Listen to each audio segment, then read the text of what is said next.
This came a little bit later, but I guess conservatives in the 1970s were really responsible for the formation of the neoconservatives. Ultimately, they share a lot of the same beliefs. Adam, what would you say is the main difference with neoconservatives? Neoconservatives are a lot similar to kind of extreme liberals, as we kind of discussed. In which way, though? Well, that's more in foreign policy. More in foreign policy? Yeah. And how so would you say that their foreign policy is like liberals? The whole, well, not necessarily, they call it kind of preemptive attacks, while liberals would call it kind of protecting people that would be in need. They have a much better word, actually. They call it humanitarian intervention. Yeah. I think we've seen that at some points, because you gotta at least cover it up somehow with a nice word. We have to remember that war and military action, no matter what we want to think about it, it's driven by convincing a public in a democracy. In many ways, you have to use propaganda techniques. Yeah. Having nice fuzzy names is an easy way to have propaganda, right? It's less threatening. That's how it works. But I guess, getting back to what you asked me before, basically, there's a bunch of stuff about anti-abortion, homosexuals, stuff like that. Basically, things you would not see in a traditional household. Yeah, in addition to that, we would have opposition to the ERA, the Equal Rights Amendment, which wanted literally just an addition that said that there should be no discrimination based on the issue of sex, gender. It's nothing that complex. But I think Adam pointed out an interesting primary source.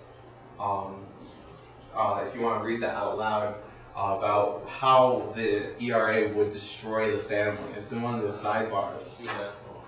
And I don't know if you guys noticed this one. Yeah. This was Dr. Charles F. Stanley, the pastor of the First Baptist Church of Atlanta, who said, quote, "I am opposed to the Equal Rights Amendment time extension bill. First of all, it is designed to extend the time for the passage of the amendment that I believe is in violation of the principles of Scripture. It violates God's plan for leadership in the home. When women become independent, the men give up on the marriage and sometimes leave, and finally there is a broken home. The passage of this amendment will contribute further to this growing problem." So John, what do you think? You clearly look like you want to say something about this. Separation of church and state, maybe?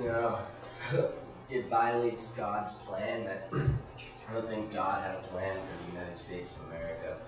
Well, I mean, although we don't want to necessarily always notice it, it seems as though people along the entire spectrum of American history have always invoked God's name for certain things, whether it's a battle victory or whatnot. And in many ways, they look at the United States as, from the Puritans, a city upon a hill, created by God and to do God's purpose.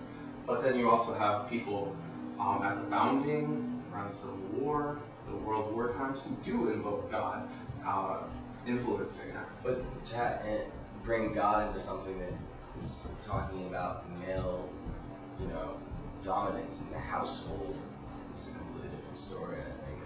It's just sort of degrading to women, saying that men are more important. And yeah, Tom? I felt like adding that bringing the idea of God into an issue like that is as ridiculous as certain Tea Party members saying that they oppose Obama because he hasn't chosen a church yet. He has been in the White House for a year.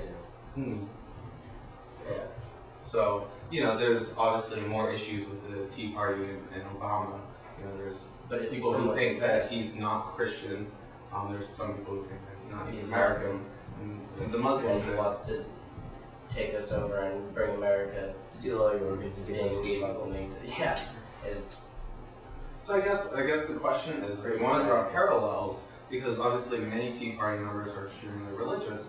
How do you see them relating race to all of these issues, whether it's the conservative right that when in their formation or the Tea Party today? Well, the Tea Party today, we've been talking about this in the senior seminar. They've been arguing that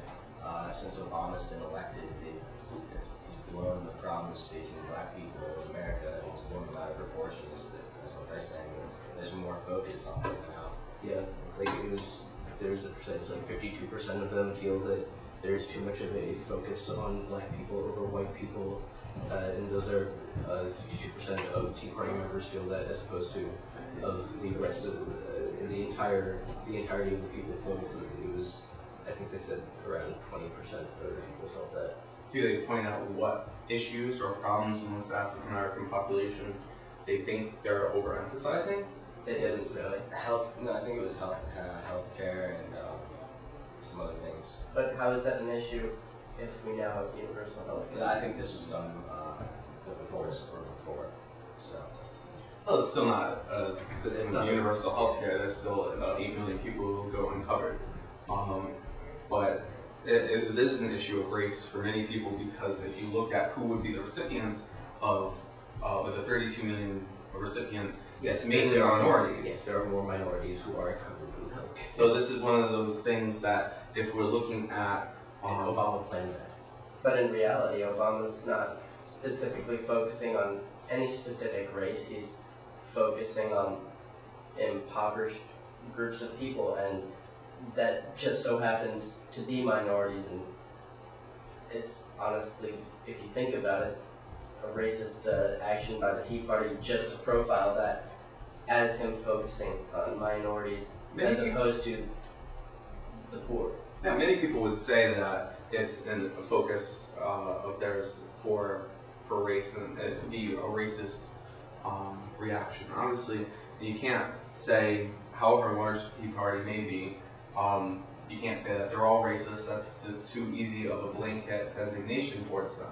Obviously, you had disgusting scenes during the healthcare debate where you had Tea Party members literally shout "nigger" at John Lewis, a civil rights leader, Spitting on other people.